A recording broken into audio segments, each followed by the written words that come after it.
माफी चाहता हूँ कि मैं आपको कर दूँ, लेकिन इसलिए मैंने दोबारा, क्योंकि मुझे आना ही था मीटिंग के बाद, तो मुझे दोबारा आपसे बात करनी है। तो मैंने आपको 4 बजे का समय दिया और अपने आप पहुँचे।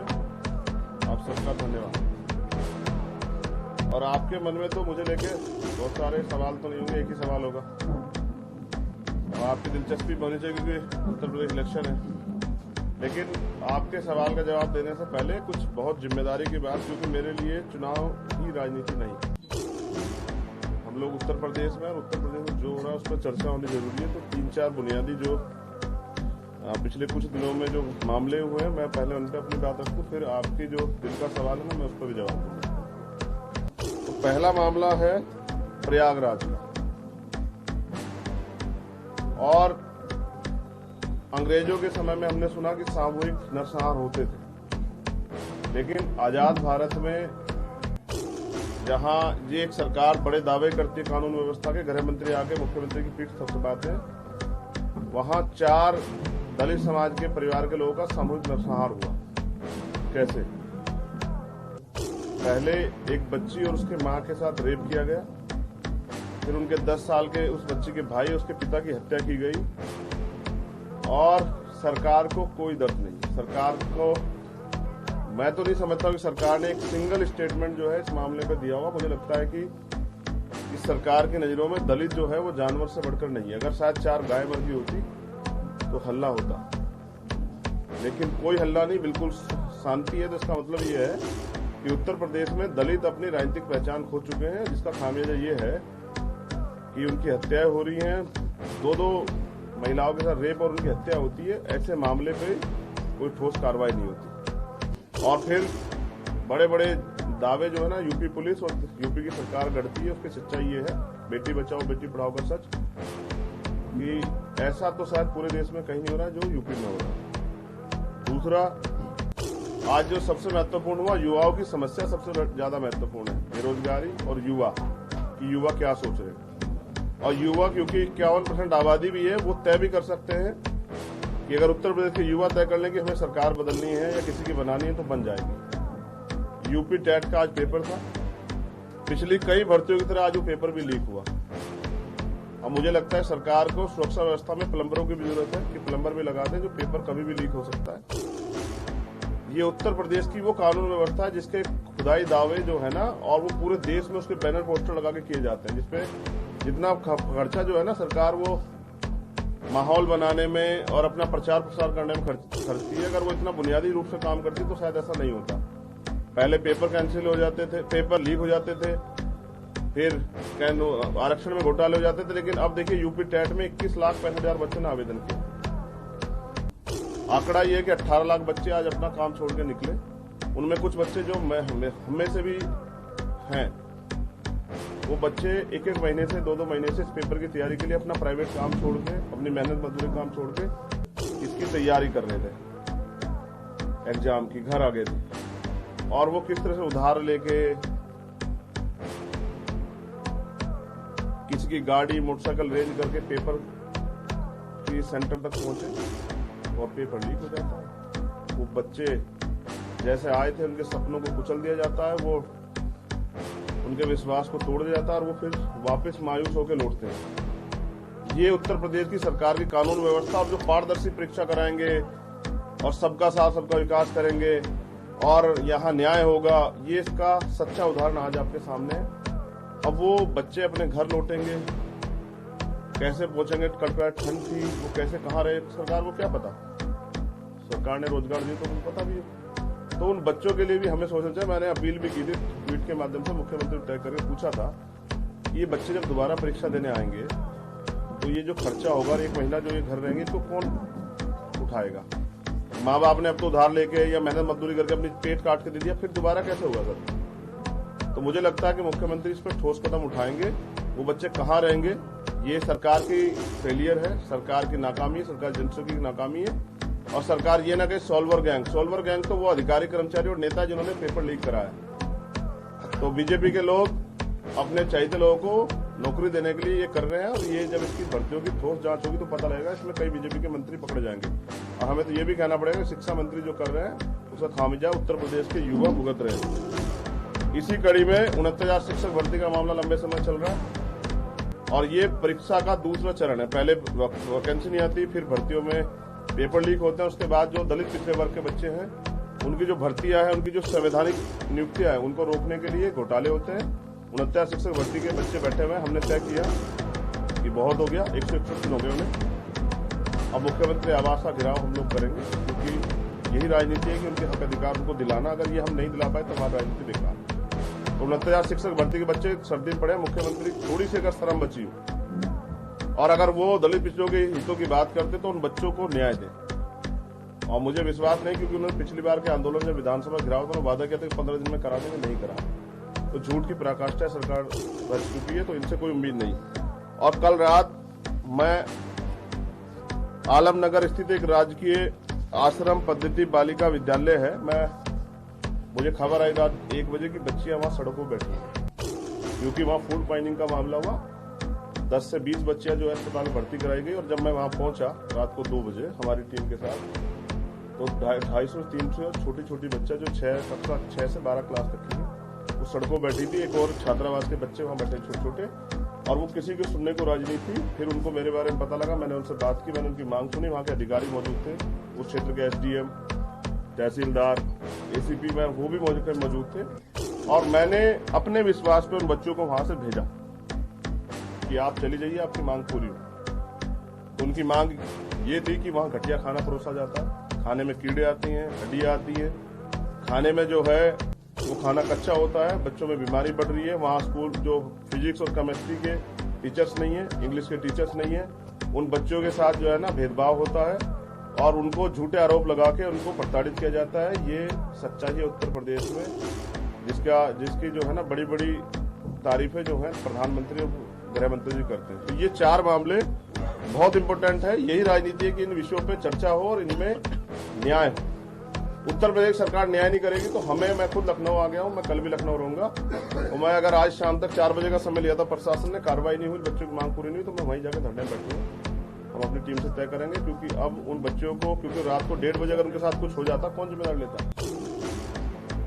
अगर किसी एक बच्ची के साथ कोई हादसा हो जाता है, या जो बच्चियां हॉस्पिटल में भर्ती, उनकी जान चली जाती, कौन जिम्मेदार लेता? तो ये निकम्मी गूंगी बहरी सरकार को जगाने के लिए आज मीडिया के माध्यम से हमने अपनी बात रखी।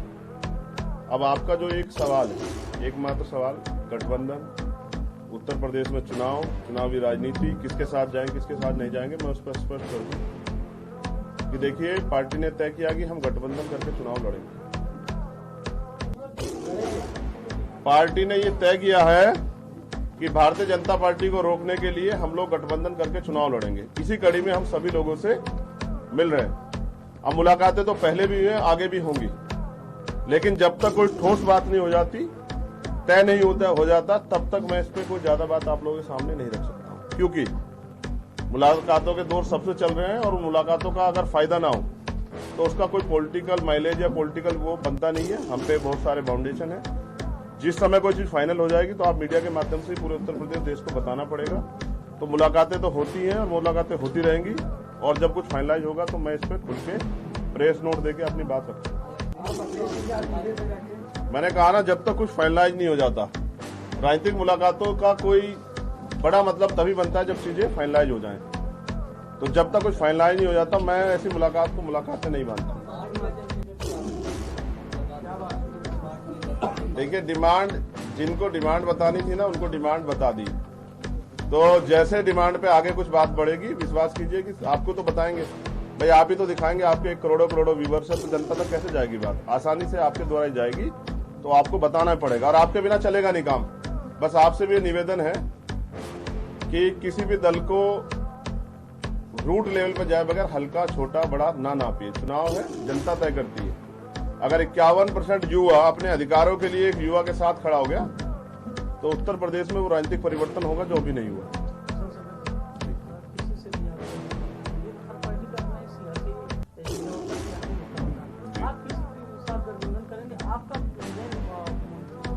देखिए, हम बहुजन हिताय बहुजन सुखाय की राजनीति को, सिद्धांत को फॉलो करते हैं। काशीराम साहब का जो सिद्धांत है उसको फॉलो करते हैं। मैं समझता हूं कि गठबंधन कॉमन मिनिमम प्रोग्राम और हिस्सेदारी पे होगा। कि मैं पिछले गठबंधन के आपके सामने चर्चा कर देता हूं। हमारे साथी ओम प्रकाश राजभर जी, अब वो मोर्चा बना हुआ था ना, भागीदार संकल्प मोर्चा, उसमें भी मेरी उनसे भी कई मीटिंग हुई, गठबंधन तो नहीं हुआ, लेकिन मैंने पिछली बार का उनका एक अनुभव देखा कि वो भारतीय जनता पार्टी के साथ रहे और कैबिनेट मिनिस्टर बनाए गए, लेकिन अपनी एक मांग के लिए वो बेचारे मैदान में आए। तो अंत जब सरकार में जिनकी सरकार थी, जिनकी जो मेजोरिटी में थे, जो मुख्यमंत्री, उन्होंने काम नहीं किया तो अंत उन्हें छोड़ना पड़ा, तो फिर विपक्ष हो गए। तो मैं हिस्सेदारी चाहता हूं और पावर शेयरिंग चाहता हूं कि हमारे लोगों के हाथ में पावर आए, वरना प्रयागराज हुआ तो मैं किस डीएम एसएसपी कहूंगा कि भाई वहां उन पर कार्रवाई कर दो, जब तक मुख्यमंत्री नहीं चाहेंगे। तो हम अपनी हिस्सेदारी चाहते हैं। 22% जो है दलित शेड्यूल कास्ट के लोग यहाँ रहते हैं, लेकिन हम बहुजन समाज को रिप्रेजेंट करते हैं, तो 85% बहुजन समाज के लोग की समस्याएं उन पे हम लड़ना चाहते हैं। तो उनके हितों की रक्षा के लिए उनका प्रतिनिधित्व जो भी समान विचारधारा के दल हैं, जिसमें बीजेपी नहीं, स्पष्ट रूप से ये आप मेरी कमजोरी समझिए, ताकत, कि मैं किसी भी कीमत पे बीजेपी के साथ नहीं जाऊंगा। मैंने पहले भी एक बड़े इंटरव्यू में कहा, जब मुझसे पूछा गया कि अगर बीजेपी को सरकार बनाने के लिए आपकी सीटों की जरूरत पड़ जाए, वो आपको चीफ मिनिस्टर बना रहे तो आप क्या करोगे, तो मैंने कहा कि अगर वो प्राइम मिनिस्टर भी बनाएंगे तो नहीं जाऊंगा, क्योंकि मुझे इस देश से प्यार है। मैं ये नहीं कह सकता कि आजादी 2014 में मिली, आजादी के लिए लाखों लोगों ने कुर्बानी दी, बलिदान दिए और हंसते हंसते फांसी के फंदे कबूल किए। एक युवा होने के नाते, इस देश का प्रथम और अंतिम भारतीय होने के नाते, बाबा साहब अम्बेडकर का बेटा होने के नाते, मैं ऐसी बेवकूफी वाली बातें नहीं कहूंगा। मुझे विश्वास के साथ कहना चाहिए, ये मुल्क हमारा, ये देश हमारा है और हर व्यक्ति का खून इस मिट्टी में शामिल है। और जिसने जो सहा है, जिनकी माओ की कोख सुनी हुई है, जिनके सुहाग उजड़ गए हैं, जिनके जो विधवा हो गई है महिलाएं, जिनके सर से बच्चों से बाप का सहारा हट गया, उनसे जाके पूछे कभी उन परिवारों से कि आजादी के लिए उन्होंने क्या क्या खोया। लेकिन बहुजन समाज के लोग अभी भी आजादी से वंचित हैं। उसका पैमाना है कि उनका संवैधानिक अधिकार, जहां पिछड़े वर्ग आयोग की रिपोर्ट आई कि 69,000 शिक्षक भर्ती में घोटाला हुआ, रिपोर्ट में संस्तुति थी, आज तक मुख्यमंत्री ने नहीं किया। ये हमारे व्यक्ति को स्टूल देते हैं और अपने व्यक्ति को कुर्सी बिठाते हैं, तो हम स्टूल पर नहीं बैठना चाहते। हम तो अपनी हिस्सेदारी के साथ कुर्सी बैठेंगे और बराबर में सीना तान के बैठेंगे, जहां भी बैठेंगे।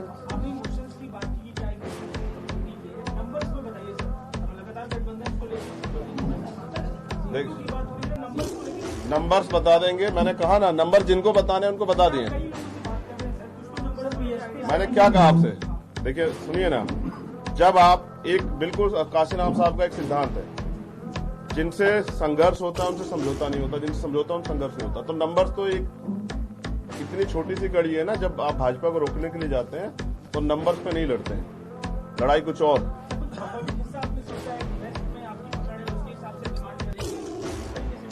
दो चीजें मीडिया के लोगों को बदलनी चाहिए। मीडिया के लोगों को मेरा एक पैमाना नापने के लिए कि आप वो जगह और जिला तय करें जिसमें आप बताएं कि यहाँ आपकी पकड़ नहीं है। अगर आप इस बात से तय करना चाहते हैं कि मैं शेड्यूल कास्ट के लोगों को रिप्रेजेंट करता हूँ, तो मैं बता दूं कि कोई सीट ऐसी नहीं जहाँ शेड्यूल कास्ट के लोग नहीं रहते, और अगर मैं युवा को रिप्रेजेंट करता हूँ तो युवा नहीं रहते। हर विधानसभा में 20 से 25-30 हजार युवा रहते हैं। तो ये बात यहाँ के निगलेक्ट हो जाती है। मैं तो पूर्वांचल में इतनी ताकत रखता हूँ, इतनी वेस्ट में। तो मेरे घर से मेरे कार्य की तुलना ना की जाए, क्योंकि मैं व्यक्ति एक हूँ, लेकिन हमारा संगठन बहुत बड़ा, ये हमने साबित भी किया है। एक सेकंड, दूसरी बात, जैसे आप कह रहे थे ना अभी, आपका एक और सवाल था, एक तो ये वेस्ट का, और दूसरा सवाल क्या था? नहीं, मैं समझता हूं कि मीडिया के लोग लगातार हमेशा मुझसे कहते हैं कि दलितों के बारे में पूछते रहते हैं, तो मैं दलित नहीं, मैं बहुजन की बात करता हूं। तो मेरा आपसे अनुरोध है कि मुझे दलित नेता कहना बंद करें। आप मुझे नेता ना माने एक अलग बात है, लेकिन मुझे दलित नेता ना कहें। मुझे आप इस देश का एक नागरिक कहें बहुत है, लेकिन मेरे कार्य का अपमान ना कहें दलित नेता कह के। मैं बहुजन समाज की आइडियोलॉजी को फॉलो करता हूं, मैं बहुजन हूं। इस देश के वंचित वर्ग का हर व्यक्ति जो सताया जाएगा, वो किसी जाति धर्म का हो, वो मेरे परिवार का, उसकी लड़ाई लड़ने के लिए चंद्रशेखर और आजाद समाज पार्टी भीमार भी खड़े। क्या कह रही थी बहन आप? देखिए, मैंने कहा था कि मुख्यमंत्री जी जहां से चुनाव लड़ेंगे, अगर पार्टी ने ऑर्डर किया तो मैं चुनाव लड़ूंगा। पार्टी ने ऑर्डर किया है, लेकिन मैंने कहा ना कि सब कुछ हम लोग संगठन को मानने वाले लोग हैं। काशीराम साहब ने हमें सिखाया कि व्यक्ति बड़ा नहीं होता, आंदोलन बड़ा होता है। तो जैसा पार्टी गाइडलाइन में अगर तय किया गया तो मैं लड़ूंगा, लेकिन मैं तय कर रहा हूं कि मुख्यमंत्री जी सीट नहीं खोल रहे हो, कहां लड़ने वाले।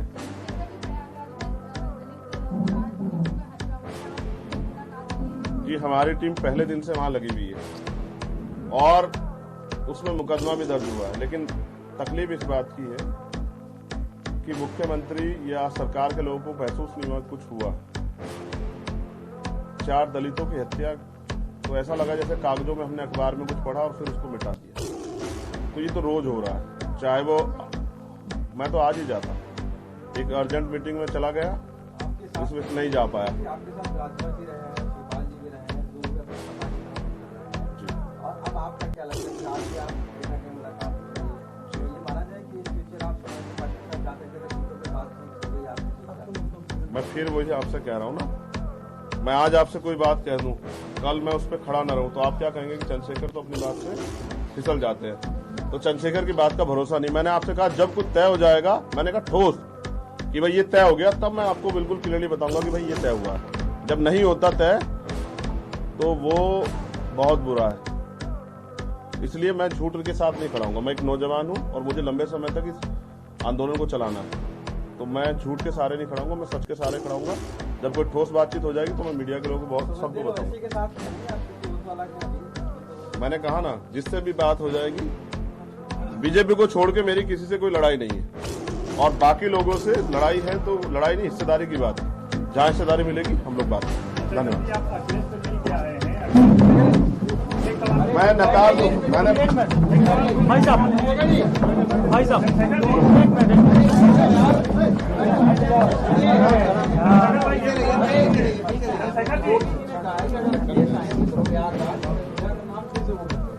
देखिए, नाम बदलने से क्या अयोध्या और प्रयागराज इलाहाबाद जिसको कहते थे, क्या उसमें विकास हो जाएगा?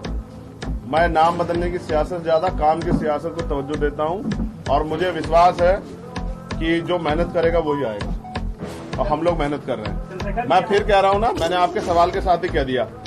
अगर मैं ये कहूंगा कि मैंने मुलाकात की तो आप कहोगे बात क्या हुई? मुलाकात नहीं, आगे का सवाल सुनिए। हाँ बताइए। उन पे लगातार सवाल खड़े होते रहे, चाहे वो प्रमोशन में आरक्षण का मुद्दा हो, और ये भी रिपोर्ट भी कहती रही है कि उनकी सरकार के दौरान SC/ST के लोगों के मुकदमे तक दर्ज नहीं किए जाते। ठीक है, क्या इन सब बिंदुओं पर उनसे बात करेंगे, या जो एक उनकी जो सभी है जी, सभी को लेकर के आप जाना पसंद करेंगे? मैं स्पष्ट कर दूं, कॉमन मिनिमम प्रोग्राम यही, और यही हिस्सेदारी भागीदारी का मामला है, पावर शेयरिंग का, कि भाई जो आपने गलतियां की है आप उनको ठीक करें। और क्योंकि आप अगर नहीं ठीक कर पाए तो हमारे जैसे व्यक्तियों का होना जरूरी है, तभी जाकर ठीक हो पाएंगे। क्योंकि अगर आप कर सकते तो आप पहले ही कर देते। इसलिए काशीराम साहब कहते हैं सरकार जो है ना मजबूत नहीं होनी चाहिए, मजबूर होनी चाहिए। मिलीजुली सरकार, जो सभी विचारधारा की मिलीजुली सरकार हो, जिसके जरिए सभी लोगों के तरक्की के रास्ते खुल सके। तो मैंने स्पष्ट किया उनसे गलतियां हुई हैं, और अगर हमारी बात आगे बढ़ेगी तो हम इन्हीं विषयों पे आगे बढ़ेंगे।